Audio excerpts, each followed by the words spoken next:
Hello everyone. Namaste. Today we are going to make a delicious halwa using water chestnut flour, जिसे हिंदी में कहते हैं सिंघाड़े के आटे का हलवा और मराठी में इसे कहते हैं शिंगाड्याचा शिरा। ये हलवा ज़्यादातर व्रत के दिनों में बनाया जाता है, लेकिन ये इतना ज़्यादा टेस्टी बनता है कि आप इसे कभी भी बना सकते हैं। तो चलिए बनाना शुरू करते हैं सिंघाड़े के आटे का हलवा। ये हलवा हम बनाएंगे शुद्ध देसी घी में। तो ये घी अब कढ़ाई में डालते हैं। जैसे ही ये घी गर्म होगा, हमें इसमें सबसे पहले चॉप्ड नट्स डालने हैं। आप अपनी पसंद से इसमें नट्स डाल सकते हैं। मैं इसमें काजू और बादाम डाल रही हूँ। अच्छा, आपको पता है हम इंडियंस कितने लकी हैं? हमारे दूध के ऊपर बहुत सारी मलाई जमती है और इस मलाई के साथ हम शुद्ध देसी घी घर पे ही बना सकते हैं। तो जब कभी ऐसे हलवे बनाएं, शुद्ध देसी घी में ही बनाएं। इन नट्स को इस घी में तब तक फ्राई करना है जब तक कि ये सुनहरे रंग के नहीं हो जाते। ये देखिए, ये सुनहरे रंग के हो गए हैं। अब इन्हें निकालकर हम साइड में रख देंगे। अब उसी घी में 1 कप सिंघाड़े का आटा डालना है।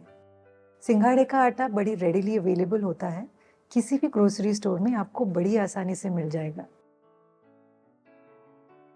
इस आटे को धीमी आंच पर ही पकाना है, क्योंकि अगर आंच मध्यम या तेज होगी तो ये आटा जल्दी ब्राउन होना शुरू हो जाएगा, लेकिन ये पकेगा नहीं, कच्चा ही रहेगा। तो इसीलिए सिंघाड़े के आटे को हमेशा लो फ्लेम पे ही पकाना है। बाय द वे, सिंघाड़े का जो आटा होता है वो बहुत ज़्यादा न्यूट्रिशियस होता है। इसमें बहुत सारा फाइबर होता है जो वेट लॉस के लिए बहुत अच्छा है। लेकिन सिर्फ फाइबर नहीं, इसमें आयरन, जिंक और बहुत सारे एंटीऑक्सीडेंट्स भी होते हैं। तो जब कुछ मीठा खाने का मन करे तो केक्स, कुकीज, डोनट्स और पेस्ट्रीज न खाएं। ऐसी हेल्दी स्वीट डिशेस घर पे बनाएं और इन्हें खाएं। अब जब तक ये आटा पक रहा है, दूसरी तरफ हम इसकी चाशनी बनाएंगे। चाशनी बनाने के लिए 2 कप पानी में हमें 1 कप चीनी ऐड करनी है और इसमें थोड़ा सा दूध मिलाना है। इसमें दूध मिलाना ज़रूरी नहीं है। एक्चुअली मेरी माँ मिलाती है, इसलिए मैं भी मिलाती हूँ।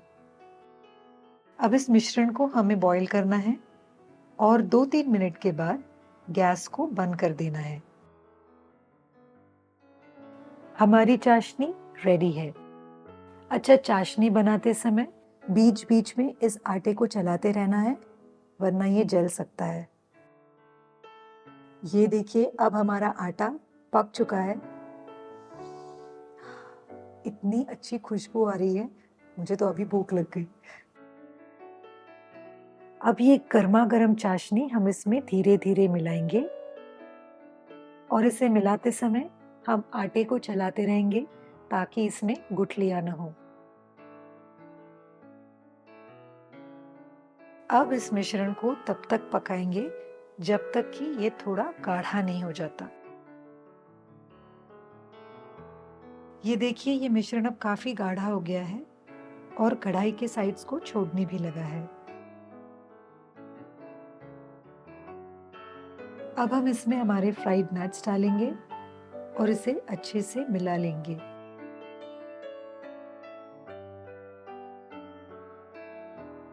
फिर हम इसमें थोड़ी सी इलायची पाउडर मिलाएंगे। बस हो गया हमारा हलवा रेडी।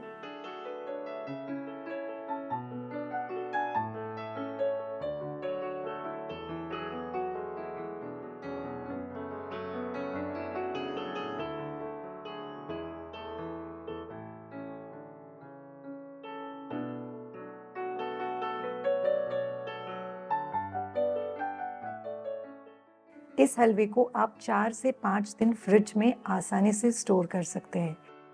लेकिन हर बार जब आपको ये हलवा खाना हो, इसे आपको वापस गर्म करना है। आप इसे गैस के ऊपर या माइक्रोवेव में गर्म कर सकते हैं। इस हलवे की डिटेल्ड रेसिपी मेरे ब्लॉग पर है।